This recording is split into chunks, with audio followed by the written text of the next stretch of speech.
All right, hello everyone. Today I'm going to do a short tutorial on how to eliminate sunburn from skin. Recently I did a little family portrait for a couple, and somebody had some sunburned legs, so I am going to show you how to Photoshop that out. This is a different picture, but it will serve nicely. So to begin, eliminate that. We have our image right here. So to eliminate the sunburn, go down here to your adjustment layers, choose hue saturation. And from here in the hue saturation, we are going to choose our reds, which is going to be right by the thing that says master, little chooser. Select master and then go down to reds because we want to choose the red areas, obviously. So choose this little hand picker on the reds, go over here and select a red area. Not too dark, not something almost in shadow, but a nice red area. So something like that. Left click on a red area. When you do that, you will get this selection down here. This has selected the area that you have just clicked on. Now to further refine this, to further isolate that red area, what we need to do is we need to take our hue slider, bring it all the way to the right, take the saturation, bring it all the way to the right.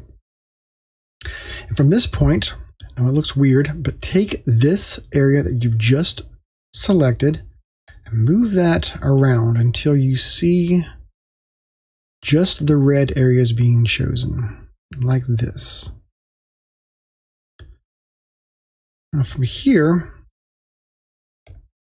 we see how her bathing suit strap has sort of blocked the sun, and so we want to get the rest of the reddish areas kind of refined and looking normal, like normal skin. So these two sliders over here to the left and right, those are feathering. So you can, depending upon your photo, you can kind of feather the reddish area out a little bit more. So I'm going to choose something along those lines. And with that, with our reddish areas, that's not going to be right. I'm going to, yeah, because that inner area there is a little bit red too from shifting around some. Okay, so at this point, we have chosen our reddish skin area. So now what we want to do is bring our hue back to 0, bring our saturation back to 0, and we need to push that reddish area that we have just chosen more towards the natural skin tone, which is going to be more towards the right, towards the bluish end. When I move this hue slider over here towards the right, look at what's happening to the skin. The red is going away. Now we are getting a more natural skin tone. Something like that, I think, looks good. Now we can also adjust the saturation if you wanted to bring down the saturation just a slight bit and the lightness up a slight bit if you wanted to do that, depending upon your own picture that you're trying to adjust.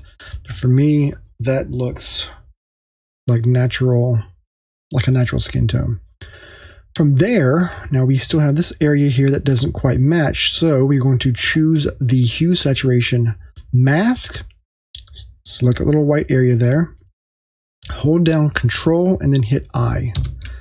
That will invert the mask, effectively hiding what you've just done. So to reveal that, because we only want to change the red areas, we are going to paint over this mask to reveal what is underneath. To do that, we are going to get our brush over here, the brush tool, and then make sure that white is selected as the foreground color. For masks, white reveals, black conceals. Another important thing is to make sure that your flow is at a low percent. I usually go around 10% and the opacity is at 100%. I usually rarely ever adjust opacity. I usually just do flow. Flow means that as you paint over an area, you are putting a certain percentage of 100%. So 10% means the first stroke is 10%, very low effect. And if you have all the way at 100%, it's like that. So let's undo that. So I usually go with a very low flow to begin with. You can actually change flow by holding down Shift 1 for 10%, Shift 2 for 20%, Shift 3 for 30%, and so on. So I do Shift 1 for 10%.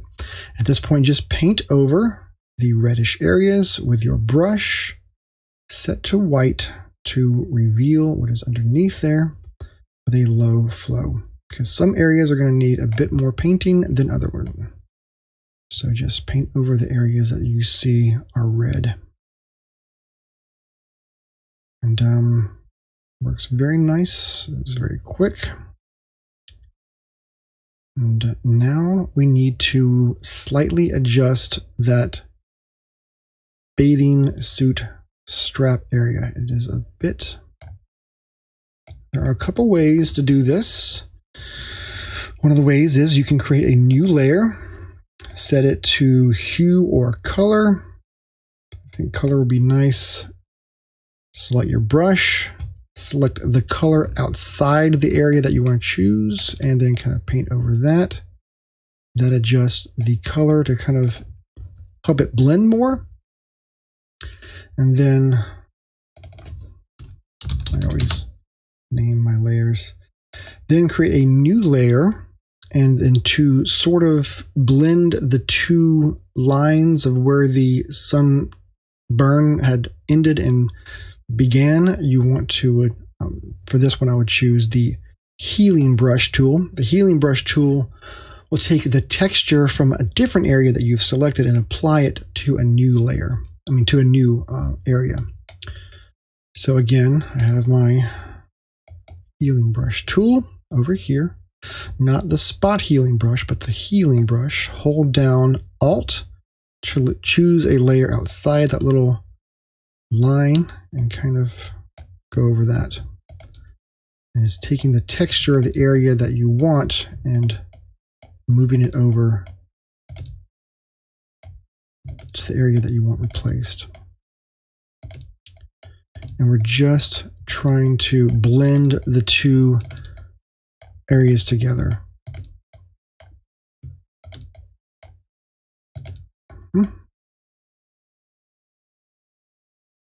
Of course, you can kind of do this all day if you wanted to and really kind of get in there. And if you wanted to remove some blemishes from the skin, I always do new layers for different procedures. So for these areas, I would choose the spot healing brush. By the way, a good shortcut for your brush is if you hold down Alt and then hold down Alt and then hold down the right click button. Alt or Option, depending upon your Mac or PC. So hold down Alt, hold down the right click area, and if you move it to the left, it makes the brush bigger. If you move it to the, if you move it to the right, it makes the brush bigger. Move it to the left, it makes the brush smaller. If you, again, holding down Alt or Option and holding down the right click, and then if you bring it down, it makes the brush harder. If you bring the mouse up, it makes it softer. So that's what I use to sort of adjust my brush sizes there. That applies to the clone stamp, that applies to the brush as well. And kind of go over these areas. This is up to you. Sometimes, you know, it's best to not remove moles and blemishes on somebody if it's a part of their body, and if it's not going to be there in 2 weeks, you know, I always gonna go ahead and eliminate it. But for me, this is just part of the process of what I'm currently doing here. Okay, so let's look at the before and after. Before, just really red sunburned skin, and then after, there you go. Virtually removed. Of course, you can still kind of go in there and refine that area more with some healing brush, some clone stamping if you want to do that to further remove it. But if you have your own image for a small area of the skin that has some sunburn, the hue saturation adjustment layer is really the way to go, I believe. There's another way of doing this with curves. It's not as good as this technique, but there you have it. Use it at your leisure, and I hope it serves you well.